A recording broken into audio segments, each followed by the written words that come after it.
memasuki bagian spina atau duri. Yang pertama itu spina terbagi menjadi dua. Yang pertama ada spina sejati dan spina aksesori. Untuk spina sejati kita ambil pada contoh tanaman bunga bougainville atau bunga bougainville disebut spina sejati karena spina atau durinya melekat pada kambium sampai ke dalam. Nah, pengertian dari spina sejati itu adalah duri yang ada pada tanaman yang menempel dari mengenai kambium sampai ke dalam.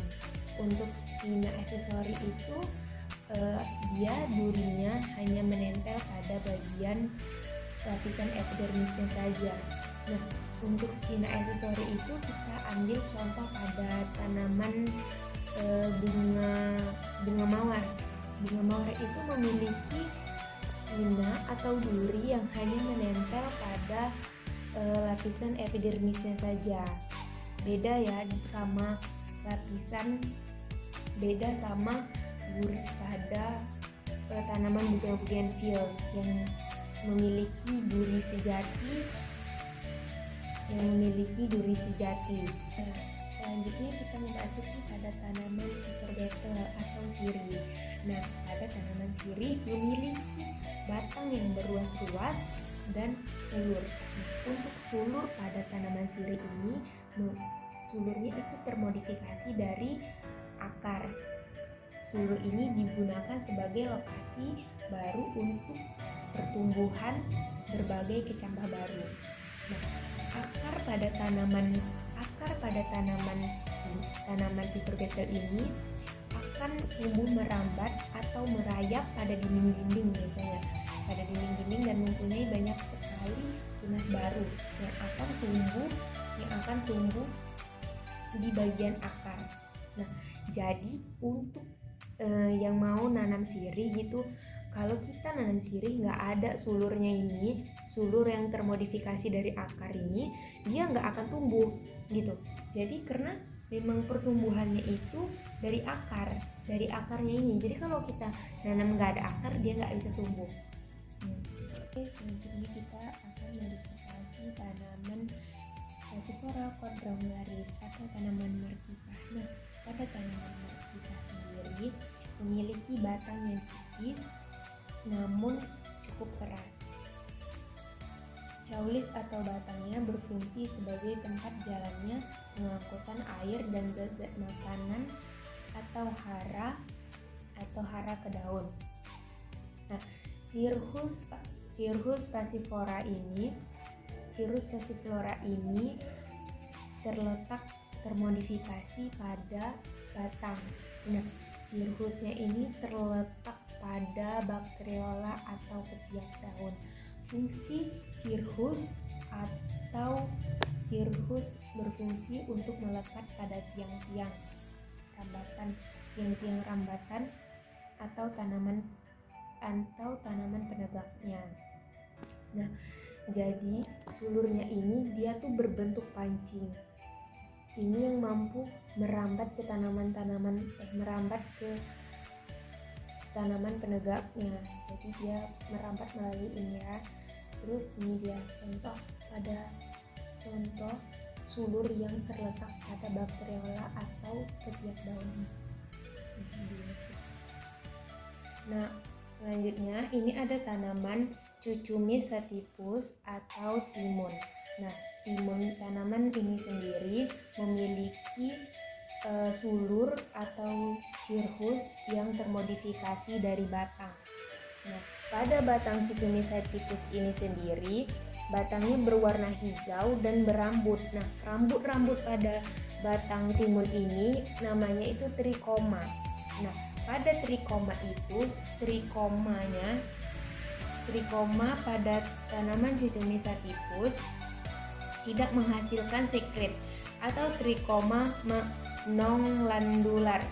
Trikomanya bercabang, bersel banyak, dan bentuknya dapat seperti bintang. Nah, fungsi trikoma sendiri pada tanaman Cirrus sativus ini, pada Cucumis sativus ini adalah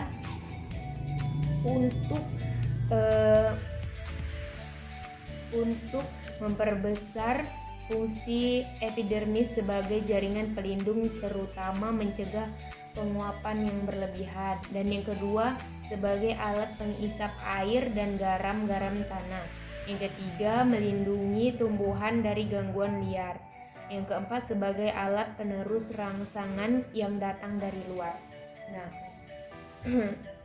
daun pada Cucumis sativus ini daunnya tunggal, berbentuk bulat lebar dengan ujung daun meruncing berganda.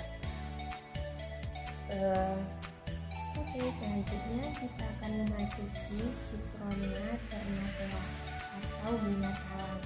Nah, untuk bunga talang ini sendiri masih tergolong ke dalam tanaman kacang-kacangan. Nah, jadi buat yang mau membudidayakan tanaman bunga talang ini, bisa dari bijinya.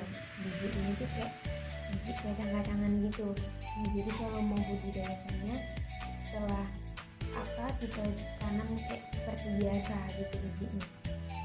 Nah, bunga telang. Nah, bagian sepal pada bunga telang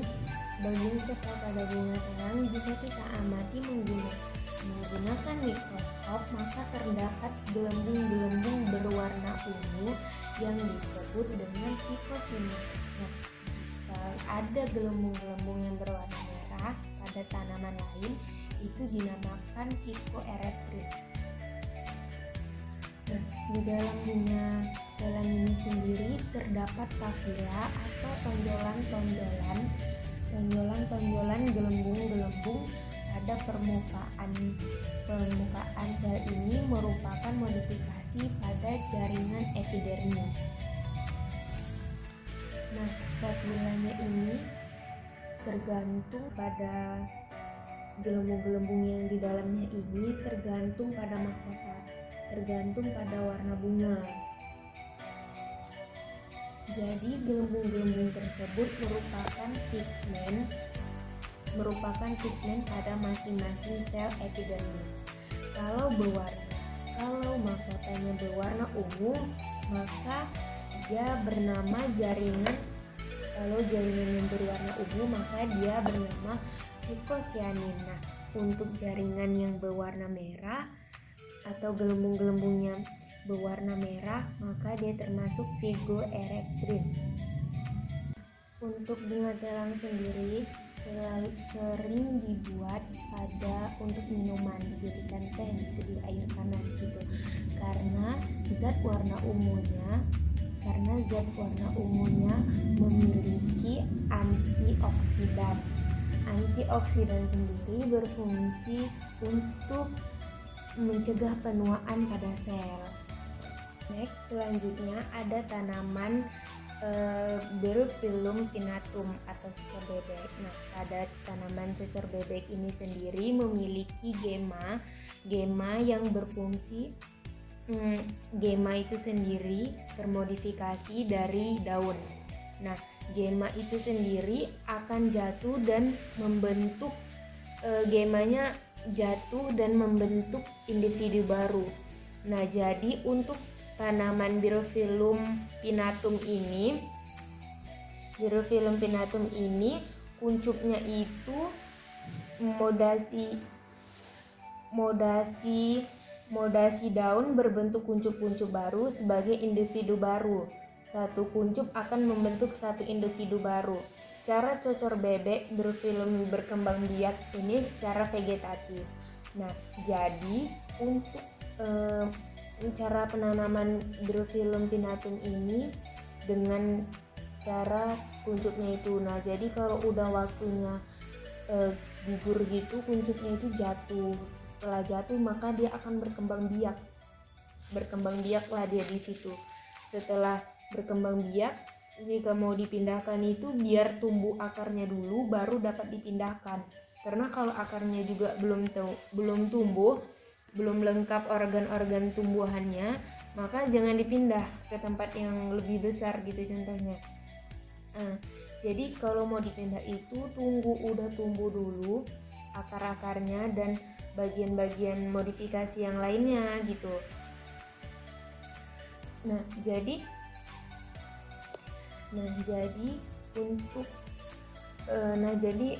untuk tanaman Birophyllum pinnatum ini tidak bisa ditanam dari batangnya, karena tidak bisa ditanam dari batangnya. Minimal kalau mau ditanam itu dari tunas baru kalau mau yang vegetatif gitu. Kalau cecor bebek atau Birophyllum pinnatum ini termasuk kategori tanaman monokotil, jadi tidak memiliki kambium, makanya nggak bisa muncul tunas dari kambium. Nah, untuk yang terakhir ini ada tanaman Ficus mora atau pohon beringin.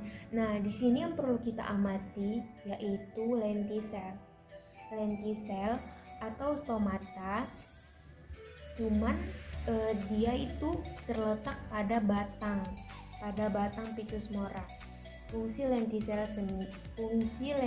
sendiri sebagai sirkulasi udara pada batang atau tempat pertukaran gas pada batang.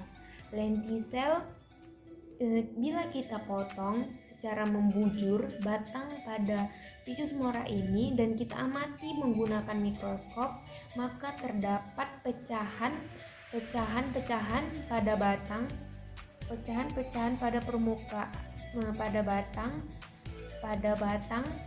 pada permukaan epidermisnya yang berfungsi sebagai sirkulasi udara.